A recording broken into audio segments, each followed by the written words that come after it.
Well, if you're just joining us today, we are in part 2 of a series called Roots.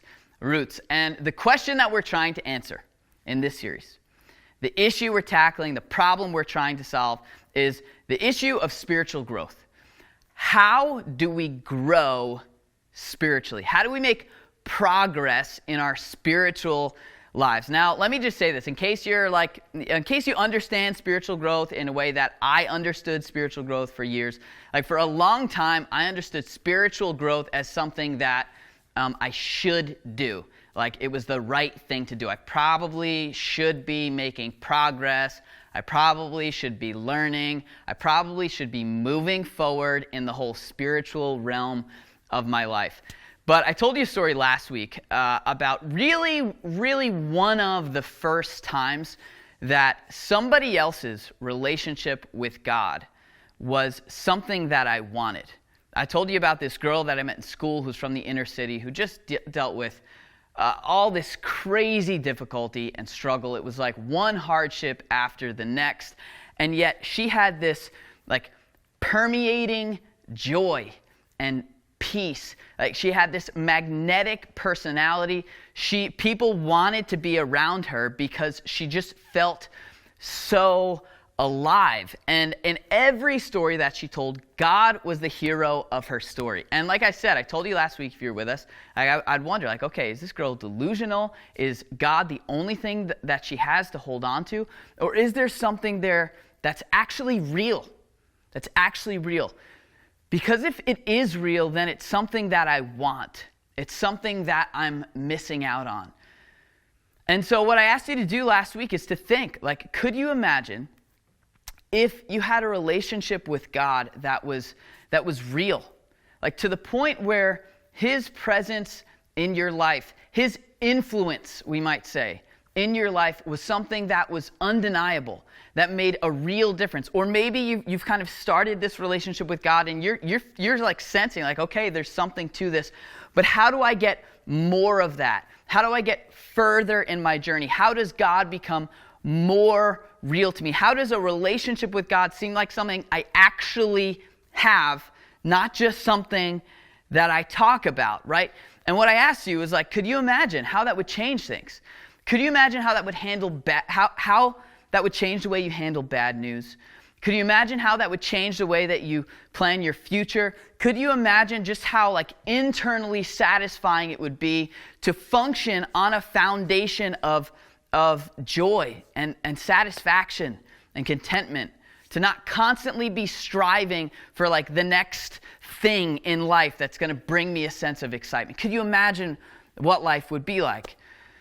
And it wasn't until I started thinking that way, it wasn't until I started meeting people who actually lived like that I was like, I want that. And then I wanted to actually grow spiritually. And then I was faced with the issue of how.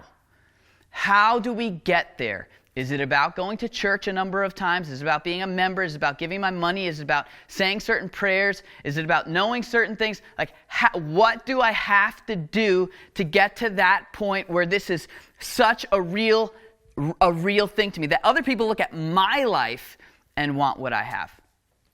And so what we said last week was, well, to grow spiritually, when we say we're growing spiritually, what we're really saying is that we're growing in our faith. And when we talk about faith, what we're talking about is belief or trust, or to put it like what I think like its simplest terms, we're talking about confidence, real confidence in God. So the question that we're answering then in this series is how? How do we increase our confidence in God?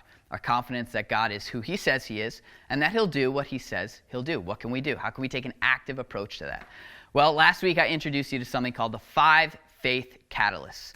Now, this list is not a list that you'll see in the Bible, though you will see all of these things in the Bible over and over and over again.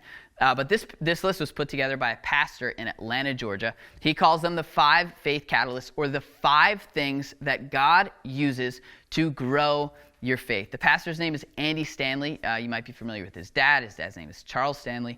But basically, over the course of decades of working in the church, he heard story after story after story after story of like people's faith journeys. And whenever he would ask them, what happened in your life? What caused your faith to grow? He said every single time the things that were said back to him fell into these 5 categories. And so we're looking at these 5 categories so that we can take an active approach to implementing them in our lives. Or if they're not necessarily things we can directly implement, we could be on the lookout for them when they appear in our lives. And it's cool, actually, this week we did a little experiment on Instagram. We put in one of our stories, we put a question out there and said, what has caused your faith to grow throughout your life? And every single response we got fell into one of the 5 faith catalysts. So 5 things God uses to grow your faith. 5 faith catalysts. Today we're going to talk about the first one. And here it is. Here are the responses you'll hear, right? What has God used to grow your faith? You'll hear people say things like, well, I went to this camp. And when I got there, for the first time, somebody opened up the Bible and they explained it to me in a way that I could understand and apply. Or you'll hear somebody say, I made this friend, and this friend explained the Bible to me in a way that was helpful. And when I put it into practice, I saw that it actually worked. Or you'll hear people say, I went to a church, and for the first time, I felt like that church, the teachings in that church connected with my life personally. Or I went to a class, or you get the idea here, right? For the first time, somebody opens up the Bible and explains it to them in a way that they can apply. We call this practical teaching. Practical teaching. The first faith catalyst is practical teaching. Practical teaching, for our sake today, practical teaching, the definition of practical teaching is information that leads to application.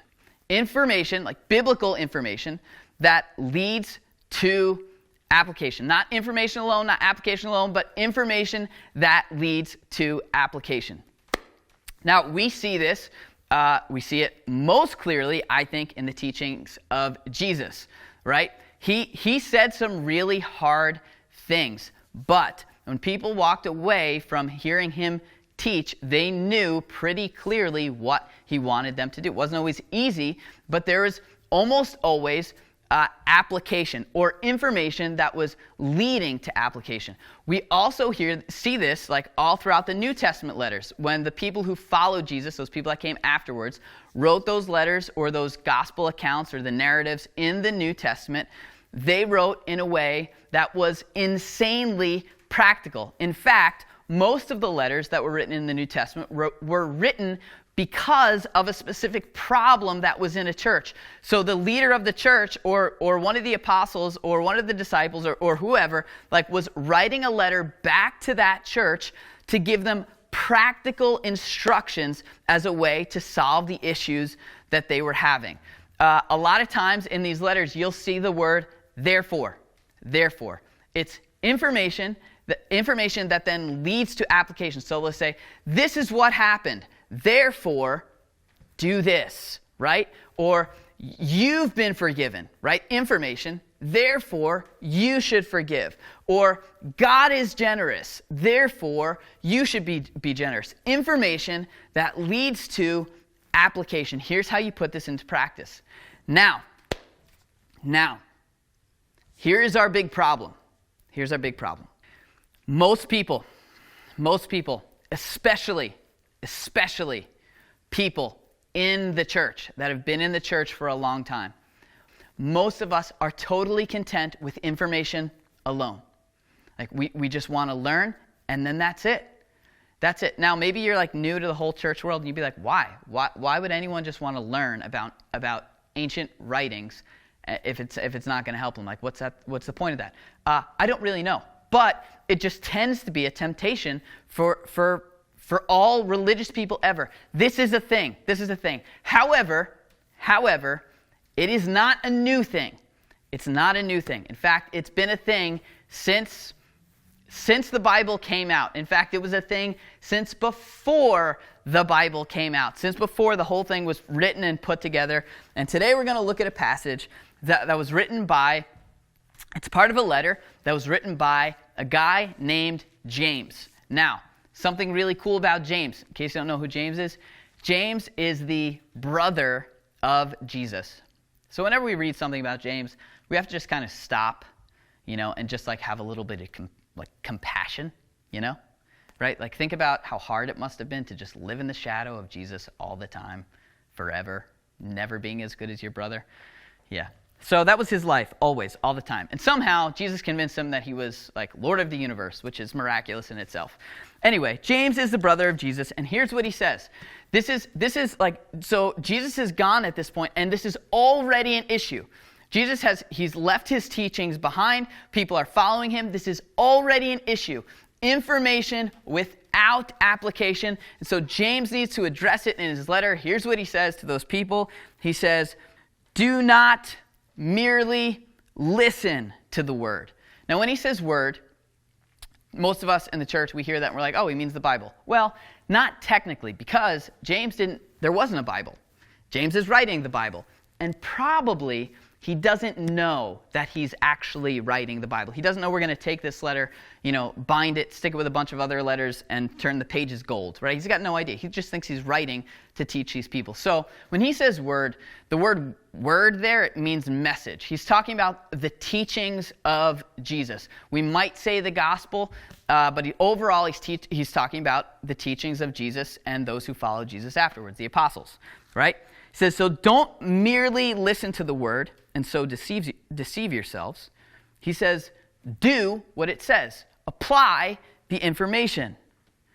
He says this, then he gives us like a really profound metaphor. I like this. He says, anyone who listens to the word, that message, the teachings, but does not do what it says, is like someone who looks at his face in a mirror and after looking at himself, goes away and immediately forgets what he looks like. Now think about that. I think it's a good metaphor. It makes the point. Maybe his creative juices weren't flowing. It's kind of simple, but think about it. What good is it if you look in the mirror and then you turn around and you forget that you have, schmutz on your face? It's useless. There's no use. What James is saying is that you might as well, hear this, right? You might as well not have heard the information if it's not going to lead to application. It is totally useless. And this is an important point in terms of understanding the realm of Christianity, right? Hearing and not doing, there's just no point to it. It's like brushing your teeth and then eating a sleeve of Oreos, right? It's like taking a shower and then going for a run. There's no point to it. And that's because faith, remember we're talking about faith. Faith is an experiential thing. It's something that needs to be put into practice. I heard somebody say once that biblical teaching, the teachings from the Bible, it's like paint.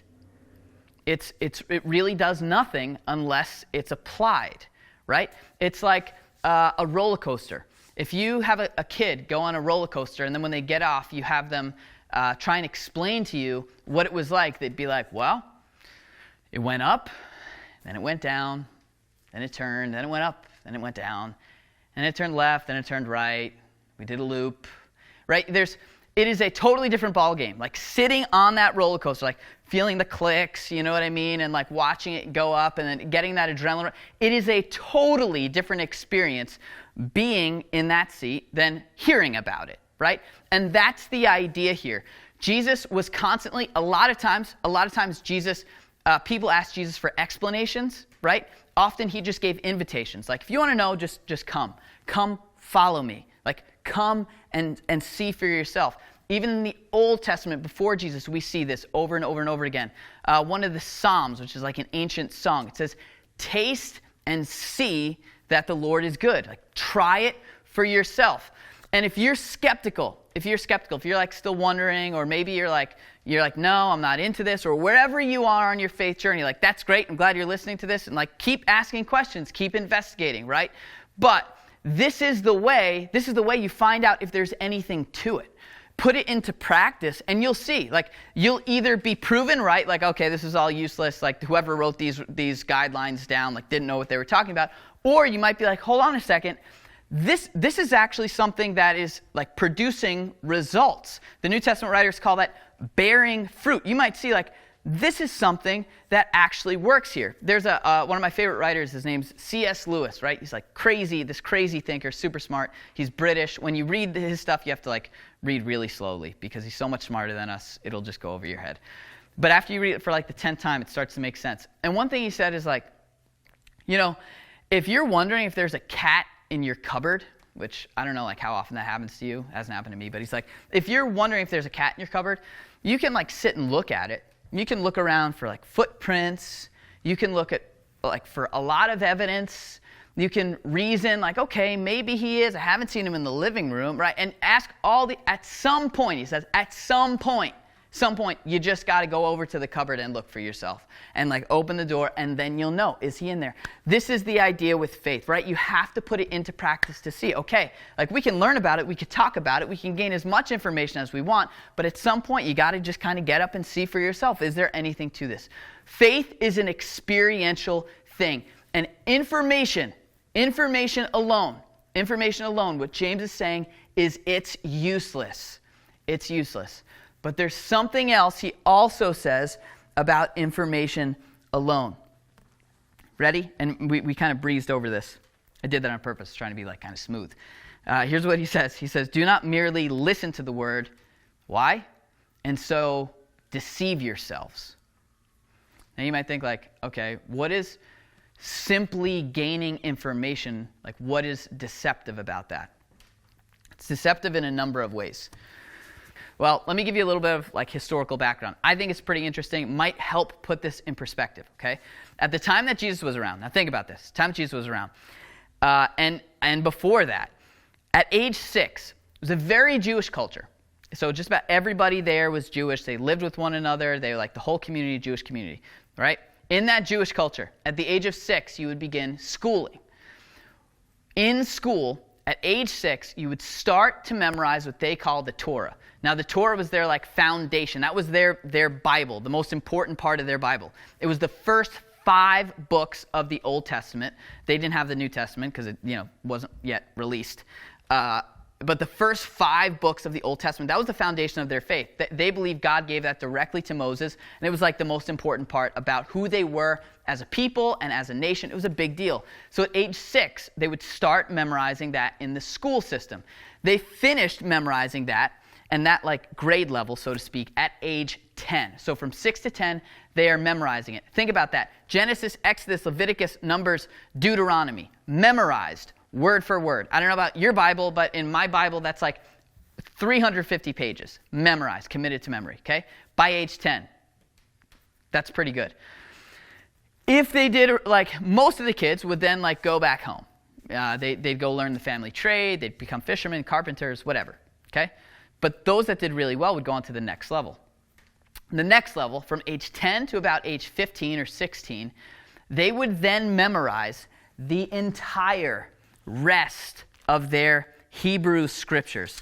To give you an idea of what that looks like, all right, it's about this much, okay? All of it, like memorized, word for word memorized. In my Bible, that's 1,600 pages. Now, they didn't have like pages like that, but just to give you an idea, that's a ton.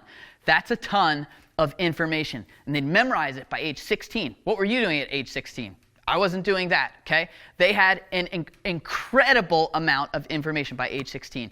And those who excelled in that level of schooling, they would go on to the next level, all right? Now, that was the Jewish education system. Among those people, those who had like gone through that system and had risen to the top of the world of religious education, okay? Those people were known as the Pharisees and the experts in the law. They had acquired more information than anybody else in the entire culture. Now, if you're familiar with the New Testament, the stories in the Gospels, these are the people that Jesus had a problem with. These were the people that Jesus showed up and he was like, you don't get it. You think you do, but you don't get it. If information alone was sufficient, these guys would have been given gold stars, high fives, and they would have been celebrated. But instead, they were just always getting in the way. The problem was that they had acquired so much information. Ready? They had deceived themselves.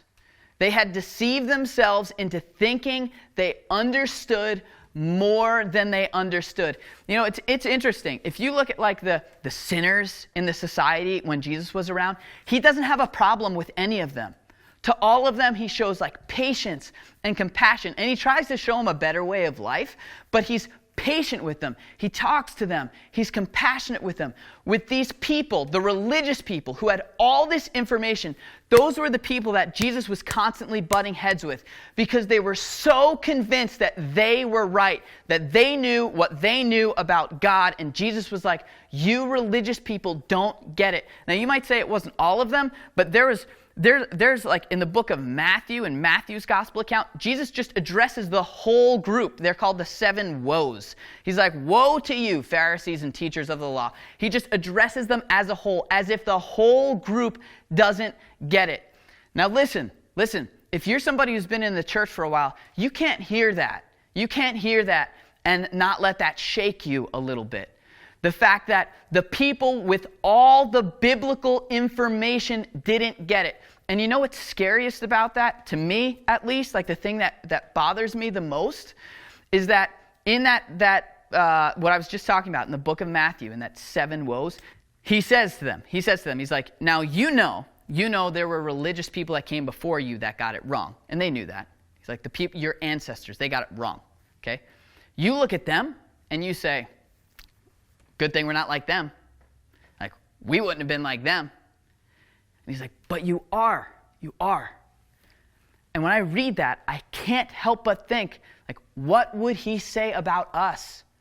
Because I can tell you that we look at those religious people who were around back then, and we say, well, we're not like them. We wouldn't have been like them.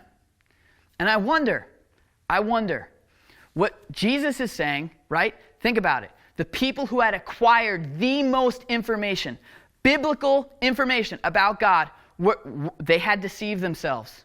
And what James is saying is that acquiring information alone is an extremely, extremely dangerous and deceptive thing. You can fool yourself into thinking you've got something that you don't, into thinking you're further along than you actually are. It's a dangerous, dangerous game. I heard another pastor say that in our culture, in our church culture, we have a form of like spiritual gluttony. We just want more and more information because it makes us feel like we're further along than we actually are just because we want more. And so we take it in, but we never ask, what am I supposed to do with this information? We don't put it into practice. Here's a real simple question to ask yourself, right? How much information, church information, biblical information, have you acquired over the last year? How much? How many church services have you sat through? How many books have you read? How many times have you sat down, like read your Bible? How much have you taken in? Right? Now ask yourself, how much have you grown over the past year? What's true of me, what I can tell you is that what's true of me is that the two are not equal. Why? Because I have a tendency to take in information and not put it into application. I think like all of us, it is natural for us to take in information and not apply it. We hear, but we don't naturally do. And so it is so important for us to constantly ask, what do I do with what I've just heard? So information alone, it is useless. It's like looking in a mirror and then forgetting what you look like, useless. It is also deceptive. It can give you an inaccurate view of yourself. However, it's deceptive in one other way, and I'll address this quickly, and here's where James kind of wraps up his little point here, right? It can give you an inaccurate view of yourself, but it can also give you an inaccurate view of what it means to follow Jesus.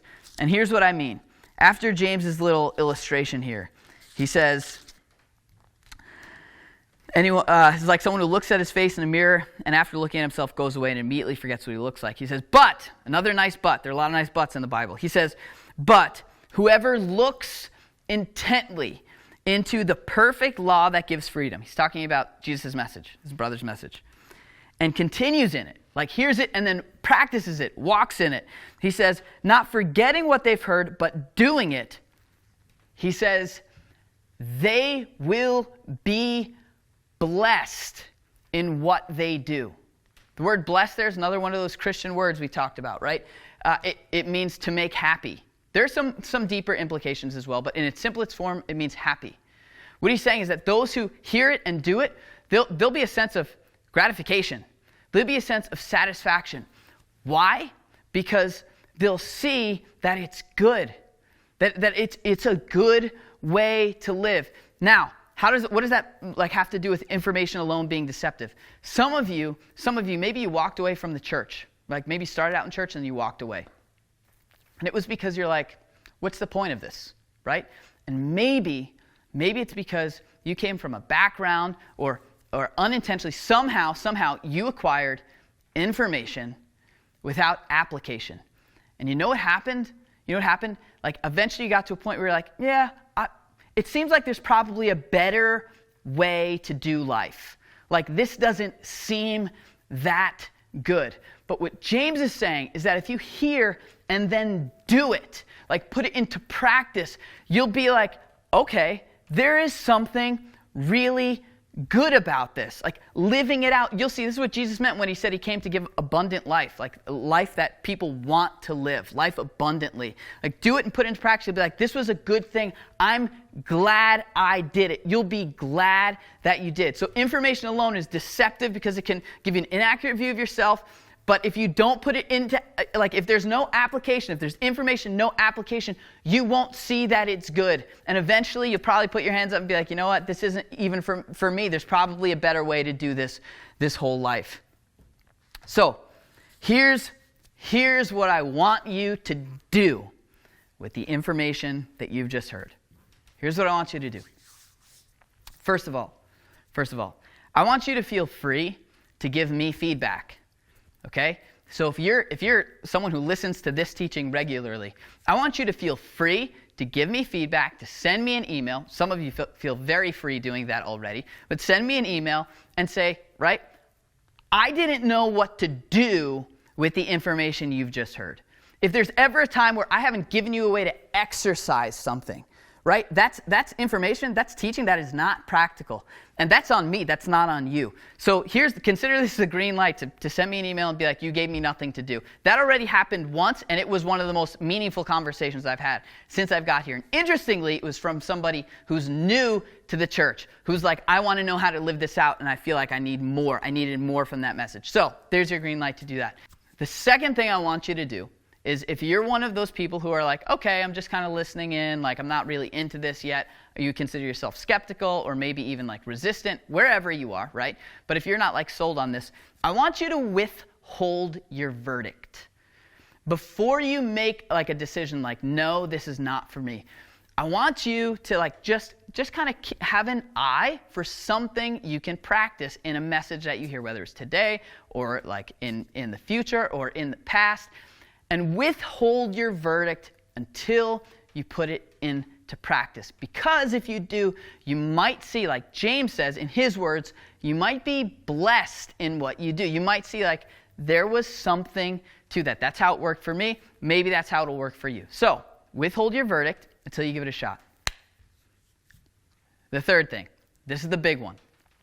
If you're somebody who wants to grow in your faith, if you're like, all right, I'm going to apply these faith catalysts, I want to be in a different place a year from now than I am right now, okay?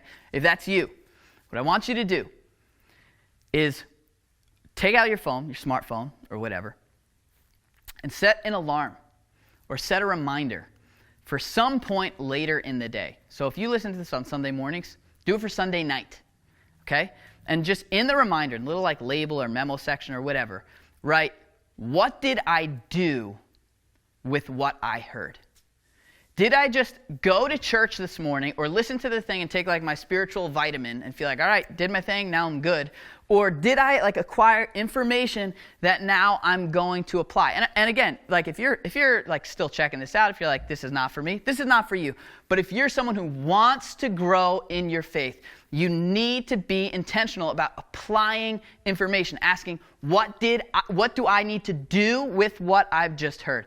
So stop right now. We'll give you 10 seconds right now to stop, go into your phone, and just maybe you say like, now what? Or however you want to label it in a creative way that's going to make you think about what you're going to do or what you've done with what you've already heard.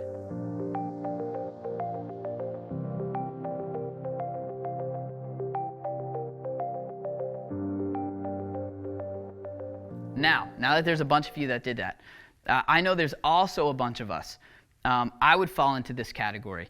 People that have been in the church for a long time, but people also that tend to lean more toward information than we do application.